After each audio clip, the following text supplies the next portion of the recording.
I have decided to begin a new chapter in my life without you." Those words lingered in the atmosphere of the elegant restaurant where everyone had assembled. We had come to honor my daughter's recent college graduation. Greg, my husband of 28 years, lifted his champagne glass, his declaration replacing the tribute he was meant to offer to Amy's accomplishments. The sound of cutlery stopped abruptly and conversations froze mid-phrase. 50 pairs of eyes shifted rapidly between Greg and me, anticipating my response, expecting tears, shouting, or a dramatic storming out. Instead, I smiled and said, "Thank you for your honesty. My name is Bianca Collins. I am 54, and until that moment, I had upheld the image of the loyal wife and mother flawlessly. I sacrificed my own career goals to stand beside Greg during 3 different business ventures, 2 complete career transitions, and endless phases where he was figuring himself out." I raised our intelligent daughter Amy, who sat next to me now, her graduation cap still resting on her head, her face frozen with shock. From the corner of my eye, I noticed Cassandra Wells, Greg's much younger partner, shifting uneasily at the distant table where she sat surrounded by people I had known for decades.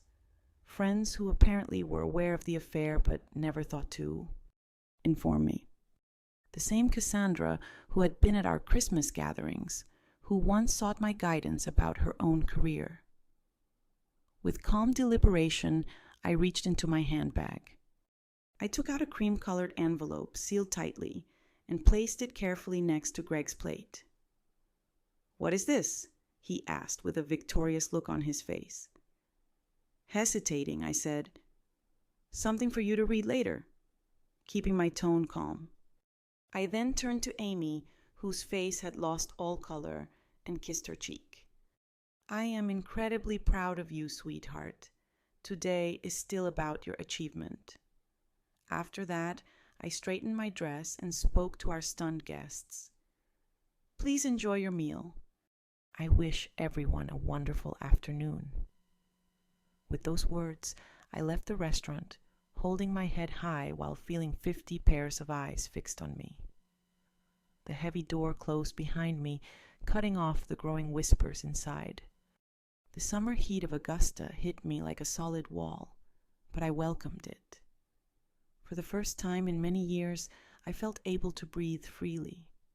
Behind me, I heard the restaurant door open, then slam shut, followed by Greg's voice, no longer confident, but sharp and frantic. He said, "Bianca, what on earth is this? What have you done?" I simply kept walking, allowing myself a small smile. The envelope I had given him contained the beginning of my carefully planned revenge, a plan I had been preparing for months. In our marriage, I had always been the pragmatic one. While Greg dreamed boldly and took chances, I made sure to keep our family steady. I saved for Amy's education when Greg made unwise investments in his friend's restaurant project. I was the one working overtime as a financial planner. Greg worked as a manager at Trovanta Corp until his midlife crisis pushed him to leave his secure job and pursue his passion. He started selling handcrafted furniture, a hobby that lasted around 6 months before he lost interest. Meanwhile, my own dreams of launching a financial consultancy for women were constantly delayed. I kept telling myself that I would act after Amy graduated and after Greg found some stability. About 3 months ago, I noticed unusual transactions in our shared accounts, small amounts being transferred to an unfamiliar account. Having spent 2 decades handling our family's finances, these irregularities immediately raised alarm bells. I could have confronted Greg right away, but something stopped me. Maybe it was a feeling deep inside or the growing emotional gap between us over the past year. Instead, I decided to investigate quietly. What I uncovered was far worse than I had anticipated. Greg had been secretly transferring money to a different account for more than a year. He was also taking Cassandra Wells out to lavish dinners, buying jewelry, and even looking at beachfront properties, all the while insisting that we needed to cut back on expenses to prepare for retirement. Then I found the text messages left on his unlocked phone, where Greg and Cassandra discussed their new life together, how he planned to finally break free, and their plans for the day after Amy's graduation, the exact day he intended to walk away from our marriage. What Greg had overlooked, or perhaps never fully understood, was that I had been a finance expert for 30 years. For many years, I understood how to follow money trails and trace assets. Most importantly, I remembered the prenuptial agreement we had signed 28 years ago when I had more family wealth than he did. The agreement, which he had insisted on to protect his future income, ironically included a fidelity clause that would ultimately be his downfall. While Greg planned his escape with Cassandra, I was building my case. I consulted attorneys, recorded every hidden transfer, collected evidence of their affair, and prepared divorce papers. I timed everything perfectly, knowing he would want to wait until after Amy's graduation to avoid spoiling her special day. What he did not expect was that I would serve the divorce papers the morning of the graduation before his intended announcement. However, with the papers still securely filed in court and not yet accessible to him, Greg remained unaware that I was always 3 steps ahead. I did not return to the restaurant. Instead, I drove to our home, a large colonial house in Augusta's historic district that we had bought 15 years ago. This was the house Greg had already promised to Cassandra, according to text messages he did not realize I had seen. I parked in the driveway and calmly entered what had been our shared space for over 10 years. Everything looked unchanged. The family photos on the walls, the antique grandfather clock that belonged to my father, and the worn leather couch where many memories had been made. Greg and I once envisioned a shared future, but everything had shifted dramatically. I went upstairs to the master bedroom and opened the closet. Greg's clothes were already packed into suitcases hidden at the back, prepared for his scheduled departure the next day. I smiled at his predictability. He had always been precise about his wardrobe, yet negligent when it came to what truly mattered. My phone kept buzzing nonstop with messages from friends at the restaurant, from Amy, and even from Greg's sister, Diana, who had come for the graduation. I replied only to my daughter saying, "I'm fine. This is not something you need to worry about. Enjoy your graduation day. We will talk tonight. I love you." For months I had shielded Amy from the truth, unwilling to let family conflicts cast a shadow over her last semester. She might have been upset that I didn't tell her sooner, but I trusted she would understand in time. Amy had inherited my sense of pragmatism and her father's charm, a potent mix that helped her graduate with honors. About 3 hours later, I heard Greg's car pull into the driveway and the front door slammed open. "Bianca!" he shouted, his voice ringing through the house. "Where are you?" I was sitting quietly in the living room, reviewing documents on my laptop. I closed it as he burst in, his face flushed with rage, clutching an envelope. "What does this mean?" he demanded, waving the papers. "You served me divorce papers today, of all days. I thought it was fitting for your plans," I answered steadily. "You wish to begin your new life, and I am merely assisting to make the transition smoother. You had no right to interfere," I insisted calmly, "just as you had every right to choose Cassandra. We all make decisions, Greg." "The prenuptial agreement expired many years ago," he said, with a suddenly arrogant tone. "Any lawyer would inform you of that." I allowed myself a slight smile and replied, "Actually, Section 12 clearly states that the fidelity clause remains valid for the entire duration of the marriage. Your lawyer should have made that clear to you." "Oh, wait, you did not consult one, did you?" The color quickly left his face as the truth settled in. The prenup he had demanded to secure his potential fortune would now cause him to lose everything. The house, the vacation property in Savannah, his share of our retirement savings. His grand gesture at the restaurant had just turned into the most costly announcement he had ever made. "You cannot do this to me," Greg said, collapsing onto the couch. "We built this life together, and you decided to end it." I responded firmly, though not in the way he expected. Greg's phone buzzed repeatedly in his pocket. He glanced at it but ignored the message. It was Cassandra, without doubt wondering where he was and why he was not following their carefully planned arrangement. "You have always been calculating, Bianca, but this is heartless," he said, attempting a different tactic. "What about our history? 28 years together mean nothing." I studied him closely, this man I once knew so well. Loved for almost 30 years, the man who had supported me through 2 miscarriages before we had Amy. The man who once surprised me with a weekend getaway to Charleston for our 10th anniversary. Had he changed, or was he always like this, and I had been too loyal to see it? Our past meant everything to me. I replied honestly, "That is why your betrayal hurt so much." His face softened briefly, perhaps sensing a chance, "Then maybe we can repair this. I made a mistake. People do make mistakes. This was not a mistake. Greg, this was a deliberate scheme lasting over a year. You methodically shifted our finances. You viewed properties with her. You planned to announce our split publicly to humiliate me." His expression hardened again. "You are exaggerating." "Am I?" I took out my phone, opened the recording app, and played his own voice. "After the graduation, I will tell her it is over.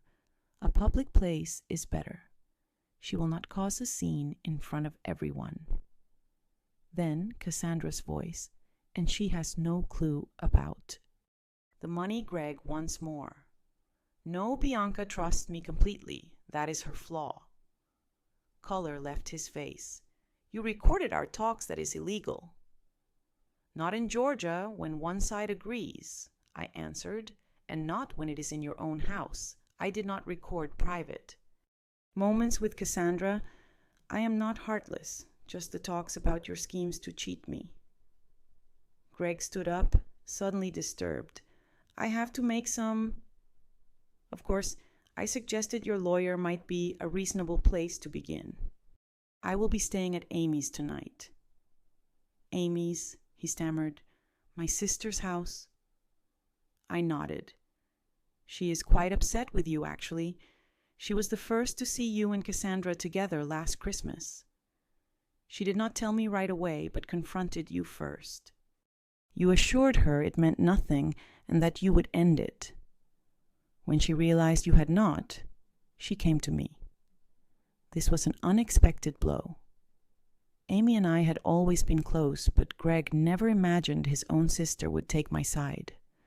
"Everyone's betraying me," he muttered. "Isn't it ironic?" I grabbed my purse and a small bag I had packed earlier. "You have until tomorrow evening to take your belongings from the house. After that, the locks will be changed." As I moved toward the door, Greg called after me, desperation clear in his voice. "What about Amy? Have you thought about how this affects her?" I stopped, anger finally breaking through my calm. "Do not you dare use our daughter as a shield, Greg. You certainly were not thinking of her while planning your new beachfront life with Cassandra." His phone buzzed again. This time he looked and groaned. "A problem?" I asked. "Cassandra is already at the apartment? She has moved her things in." I could not help but smile. "The apartment you put in both your names on the lease you signed last month." Greg nodded, looking confused. You might want to contact the leasing office because the application was flagged due to credit problems and was never finalized. The agent tried calling our home phone to confirm some details, but I took care of it myself. I left the house, leaving Greg to face the first of several repercussions. His carefully crafted new life was falling apart faster than he could comprehend. Diana lived in a quaint bungalow across town, not far from the university where she taught literature. When I arrived, she welcomed me with a strong hug and said, "I just heard from Amy," pulling me inside. "Are you doing all right?" "I'm better than I expected," I admitted, following her to the kitchen where an open bottle of wine awaited. "I never imagined Greg would make such a scene," Diana said as she poured 2 glasses. "The restaurant incident in front of everyone, it seems he lost his mind." "It was intended to embarrass me," I explained, taking the glass. "A public rejection, so I couldn't respond without seeming irrational." Diana's expression grew serious. My brother always had a flair for drama, but this exceeded anything I anticipated from him. We settled in her sunroom, surrounded by leafy plants and shelves full of books. Diana had never married, choosing her independence and academic goals instead. Over time, I sometimes envied her freedom. "What did you put in that envelope to upset him so much?" she asked. I shared the contents, the divorce papers, proof of his financial deceit, and most importantly, a prenuptial agreement that would leave him with significantly less than he had intended. Diana found it amusing. I recall when Greg insisted on having one. Father had just given him that money to start his first business, and he was extremely anxious about safeguarding it. She chuckled with a hint of bitterness. The irony is quite delightful. My phone rang. It was Amy. I took a deep breath before answering. "Mom," she said right away, her voice tight. "I'm coming over to Aunt Diana's." "Honey, you do not have to. I'm already on my way," I interrupted. "Dad is telling everyone you have lost your mind and that you have been planning this for months. He is saying terrible things." Of course he was. Greg always twisted events to paint himself as the wrong party. "Let him say what he wants," I replied. "The truth will reveal itself soon enough." About 20 minutes later, Amy arrived. She was still wearing her graduation gown, but her makeup was streaked from crying. She collapsed into my arms like she did when she was a child after a nightmare. "Why didn't you tell me?" she asked, her voice muffled against my shoulder. "I didn't want to spoil your final semester," I explained. "You worked so hard for this day." She pulled back, brushing tears away. "Well, Dad took care of spoiling it anyway." We moved to Diana's living room, where Amy finally heard the entire story about how I uncovered the affair, the financial lies, and the schemes Greg and Cassandra Wells had plotted. "I knew something was strange about Dad," Amy admitted. "He has been distant, distracted, always glued to his phone, but I never imagined." None of us want to face these truths. "We often overlook flaws in those we care about," Diana said softly. Suddenly, my phone vibrated with a message from Philip Anderson, my lawyer. The urgent filing had been approved, and the bank accounts I named were now frozen while the divorce proceedings moved forward. Greg's access to funds was restricted to just enough for basic living expenses, preventing him from completing the real estate deals he intended with Cassandra. I showed the notification to Diana and Amy. Amy replied firmly, "He has earned this." My daughter's fierce loyalty touched me deeply, yet I reminded her, "He's still your father." Amy shook her head. "Our relationship is separate from what's happening between us. Maybe someday, but right now, I can't even bear to look at him. He had hugged me that very morning, expressing pride while secretly plotting to tear our family apart. Hours later, the doorbell rang, cutting through our talk. Diana answered, returning with a worried look. "It's Greg," she announced grimly, "and he is not alone." I braced myself as Diana guided Greg and Cassandra into the sitting room. Cassandra seemed uneasy, constantly shifting, her eyes nervously scanning the space. She was 37, not quite a classic trophy wife, but still 17 years younger than Greg, with shoulder-length blonde hair and a kind of confidence born from never encountering true adversity. Greg, on the other hand, appeared furious. His earlier desperation had turned into rage. "Bianca, you need to stop this madness," he insisted. "Unfreeze the accounts, and then we can talk like sensible adults." Amy stood up, positioning herself slightly ahead of me. "Perhaps you should have tried to act reasonably before declaring to everyone that you were leaving, Mom." Greg's eyes grew wide, as if only now noticing our daughter Amy. "This does not concern you." "It does not concern me," she repeated, disbelief in her voice. "You shattered our family on my graduation day, and that does not concern me?" Cassandra touched Greg's arm gently. "Greg, maybe we should leave." He brushed her off firmly. "No, I am not walking away until Bianca agrees to act sensibly about this." Diana crossed her arms. "My sister-in-law appears to be the only sensible person here. You are the one who created this chaos, Greg." I stayed seated, observing the drama unfold. For years, I had been the peacemaker, the one who calmed disputes and kept everyone content. That role was draining, and I had finally relinquished it. "The accounts will stay frozen until the preliminary hearing," I said evenly. "That will be in 3 days. The judge will decide how the assets should be divided then." Greg stammered, "What am I supposed to do for 3 days?" "You have your personal account," I reminded him, "the one you have been transferring money into for the last year." "That should be enough." Cassandra's gaze snapped toward Greg in shock. "You have a separate account with how much in it?" A surprising dynamic was developing. Clearly, Greg had not been completely honest with Cassandra. Greg ignored her question as if it did not matter. This was the vengeful Bianca speaking. "This is not like you. Maybe you never really understood me," I answered, just as I apparently never truly understood you. Amy glanced at Cassandra. "Did you know he was planning to make that announcement during my graduation celebration?" Cassandra showed a flicker of shame. "I thought he was going to speak with your mother privately." The announcement today was a surprise. Gregory gave her a look full of betrayal. Cracks were already appearing in their once united front. "I think you both need to leave," Diana said firmly. "You've upset Amy enough for today." Gregory begged, "You realize that relationships can change, right?" "Sometimes people just drift apart."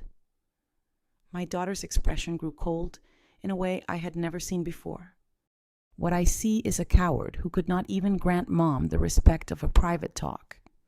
What I see is a man who stole from our family while I worked 2 jobs to pay for my textbooks because you claim money was tight."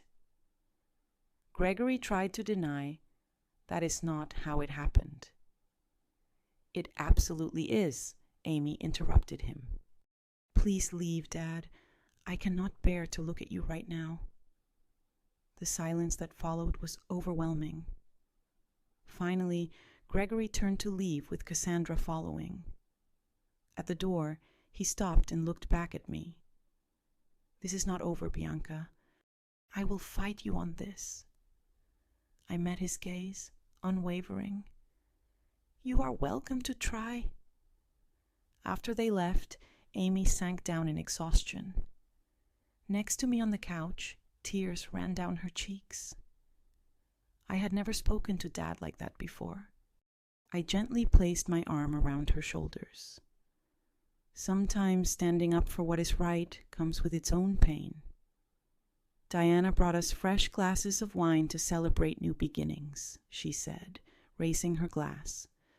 Truly, I thought, this ending marks just the start of something different. The preliminary hearing was held in a small courtroom on a rainy Tuesday morning. I arrived with my lawyer, Philip, while Greg showed up with a counsel he had hurriedly hired. This young associate worked at a firm focused on corporate law rather than family issues.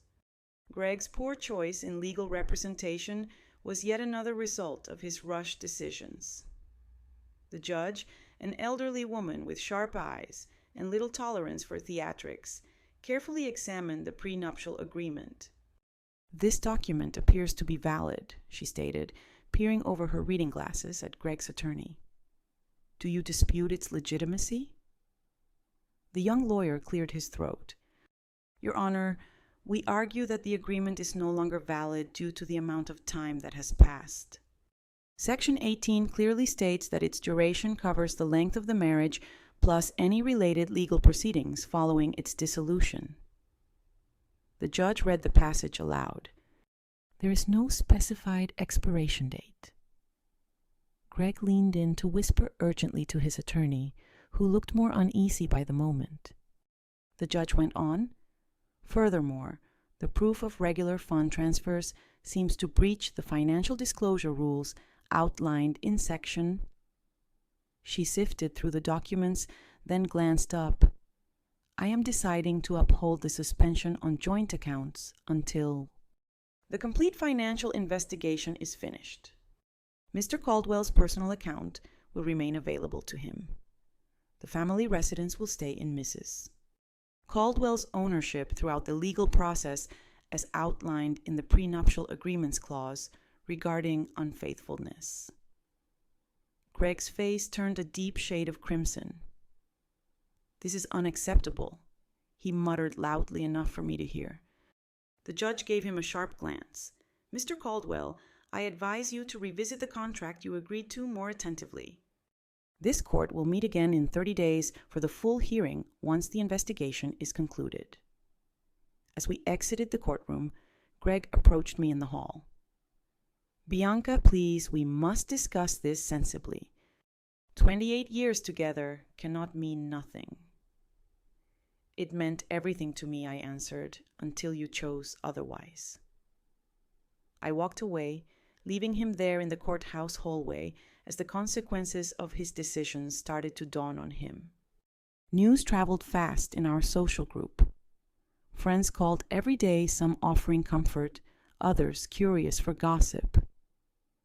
I kept my composure about the situation, saying only, "Greg and I are parting ways. Things like this happen." Meanwhile, Greg's carefully built image was falling apart. The persona of a thriving entrepreneur and devoted family man was damaged irreparably. The financial hold prevented him from fulfilling commitments made to Cassandra regarding the seaside property they owned. The plan to buy the luxury car he had put a deposit on fell apart, and it had to be canceled 2 weeks after the hearing. Diana called me, her voice laced with amusement. "Have you heard the latest? Cassandra moved out already." I was not completely shocked, but the speed was quite remarkable. It seems she found out that Greg's business was not as thriving as he had said, and the large savings he mentioned simply did not exist. She confided in her friend Jennifer that she was not willing to date a man with financial troubles. I couldn't help but chuckle because he had always been excellent at weaving illusions. Meanwhile, I was reconstructing the financial stability I had always maintained independently from our shared accounts, which gave me a sense of freedom Greg had not foreseen.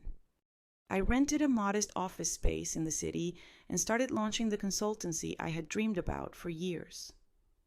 My initial clients were 2 women dealing with their own divorces, and soon word of mouth attracted more. I focused on helping women navigate their finances during significant life events such as divorces, widowhood, and career shifts. The work instantly brought me a satisfaction unlike anything my corporate job ever offered. Amy, who had taken a position with a marketing firm in Charleston, called me often. "I am so proud of you, Mom," she said after I shared news about my expanding client base. "You are supporting people through their toughest times." I replied, "I am simply doing what I wish someone had done for me sooner, preparing women for whatever challenges lie ahead." What felt truly new and empowering was being sought for my expertise rather than my caregiving. The final divorce hearing took place on what should have been our 29th anniversary, marking an appropriate conclusion to a chapter in my life that spanned almost 3 decades. Greg arrived looking worn out, and I later discovered that his business was faltering since he no longer had my financial support and advice. Cassandra Wells was long gone by then, involved with a real estate developer from Savannah. Most of our mutual friends had distanced themselves from Greg once they heard the full truth about his deceit. The judge upheld the prenuptial agreement completely. Greg walked away with his personal belongings, his failing business, and the funds in his private account, which, after paying his lawyer, barely covered a modest apartment. I kept our house, my retirement savings, and 70% of our joint investments, exactly as the prenuptial arrangement specified. In cases of unfaithfulness, the justice felt almost poetic. The very agreement Greg insisted on to shield himself ultimately became his undoing. As we exited the courtroom, Greg turned to me one last time and said softly, "I made a terrible mistake. Is there any chance we could—" I cut him off gently but firmly. "That door is closed." He responded, "I understand." And for once, I believed him. "I hope you find happiness, Amy. You deserve it." Those words were probably the most sincere he had spoken to me in years. 6 months later, my consulting career, Caldwell Financial Transitions, was flourishing as I had relocated from a small office to a more spacious one and brought 2 associates on board. My expertise focused on assisting women in safeguarding their financial futures, especially through significant life events. Amy visited regularly, expressing pride in what I had achieved. "You realize what is ironic?" she mentioned during one visit. "If Dad had been truthful from the very start, he might have retained half of everything. Sometimes individuals cannot look past their immediate desires," I responded. The woman who once identified herself solely as Greg's wife and Amy's mother had uncovered a new sense of self. A mentor, business owner, and advocate. The envelope I handed to Greg at the restaurant was more than a means to escape. It served as the gateway to a world I had never imagined, where I found not only retribution, but a chance to transform. By securing my financial independence, I had also regained something infinitely more precious: my own identity.